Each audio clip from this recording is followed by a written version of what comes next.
The lock glowed red. Marcus froze with his grocery bag dangling from one hand, his keys, useless plastic fobs he still carried out of habit, pressed against his palm. The door to his apartment, the door that had opened for him every single night for the past 14 months, remained shut. "Unlock," he said, his voice flat, tired. He'd had a long day at the office. The system glitched sometimes. It happened. The speaker embedded in the smart lock emitted a short, apologetic tone, then nothing. He sighed, shifting the bag of groceries to his other hand, and pulled out his phone.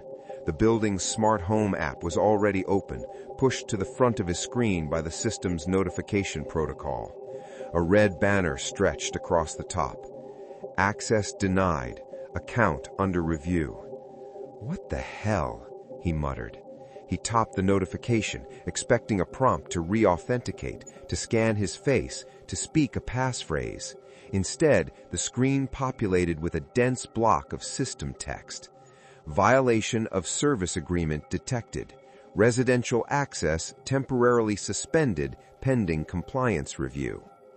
He read it twice. The words didn't make sense.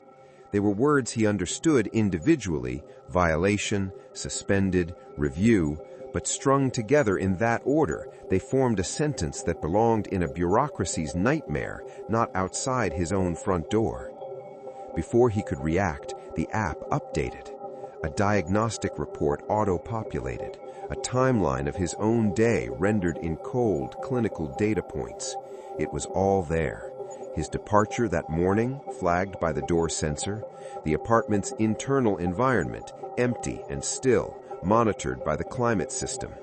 And then, a cluster of timestamps from the early afternoon. 13:47:22, audio spike detected, living room.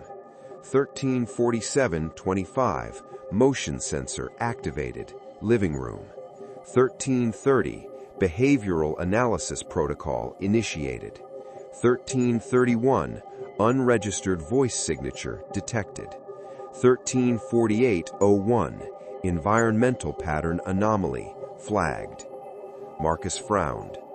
Unregistered voice signature. He tried to open the audio log attached to the timestamp. A new window appeared immediately. Access restricted during active investigation. The system had heard something. Something inside his apartment while he was not there. He stared at the screen longer this time. The system had detected motion, detected a voice, detected an anomaly, and then, without explanation, decided it was enough to lock him out of his own home. Further down, in smaller font, was the final line of the automated judgment. This enforcement action was executed automatically without human review. A machine somewhere had examined the data from inside his home and reached a conclusion. No phone call, no warning, no one asking him what happened. Just a red light and a locked door. Marcus stood in the hallway for several seconds before noticing something else in the report.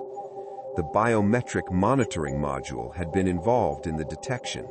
He had almost forgotten the building even had one. When he signed the lease 14 months earlier, the realtor had proudly explained that the building complied with the new 2026 residential biometric monitoring standards. Every unit was equipped with systems that tracked voice patterns, movement signatures, and behavioral routines inside the apartment. The purpose, according to the brochure, was predictive safety.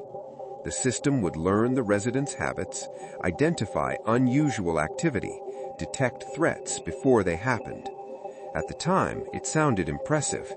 Now, it sounded like surveillance. Marcus didn't sleep in his apartment that night. He slept in his car in the underground concrete garage beneath the building. The concrete ceiling hung low above him, while the ventilation fans hummed softly in the distance. He called customer support 4 times.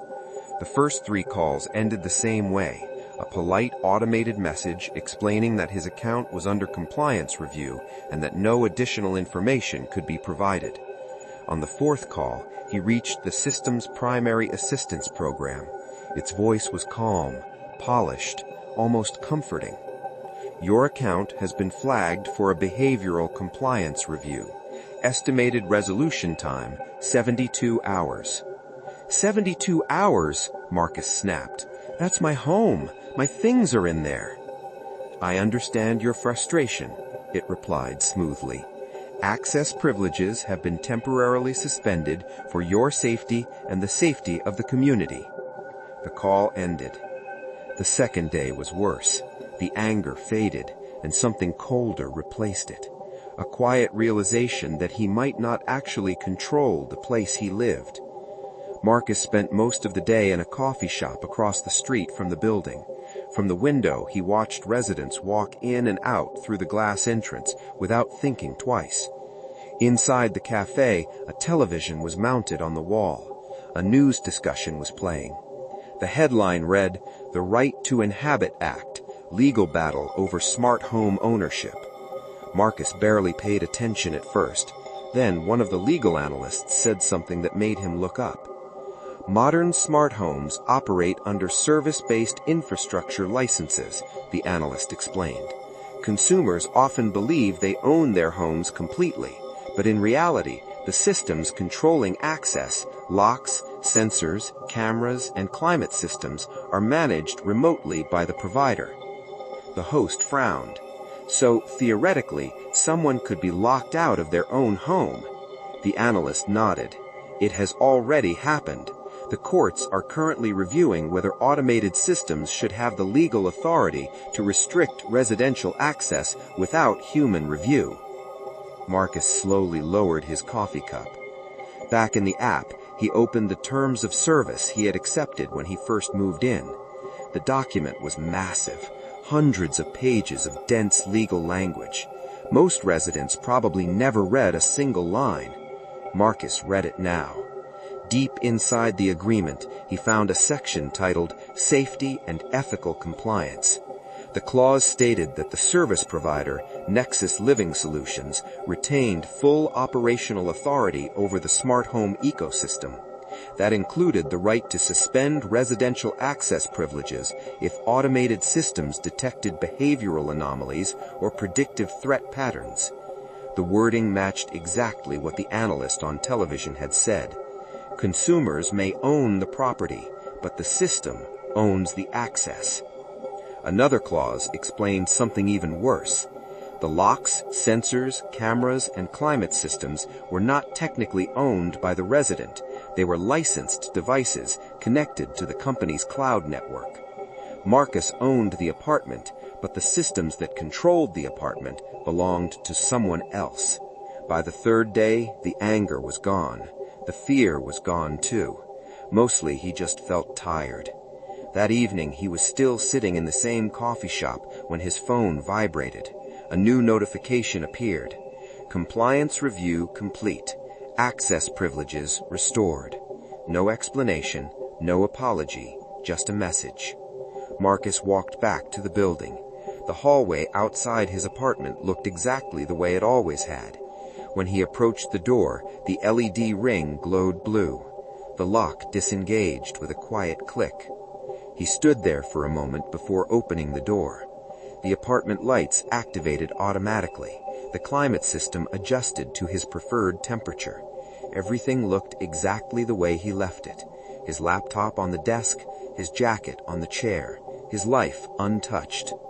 He set his phone down on the kitchen counter. The room was quiet for a moment.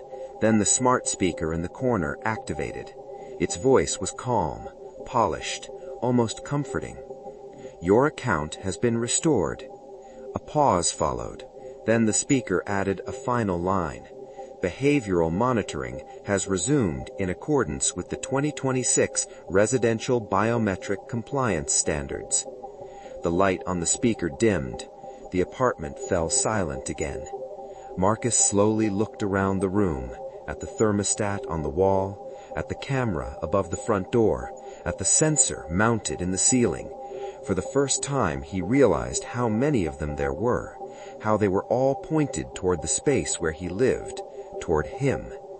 The house had not rejected him permanently, it had simply finished reviewing him. Marcus picked up his phone again and opened the Home app. Something new had appeared on the dashboard, a category that hadn't been there before. Behavioral Risk Score. A number sat beside it. Below it was a small line of system text. Pattern deviation probability increasing. His chest tightened slightly.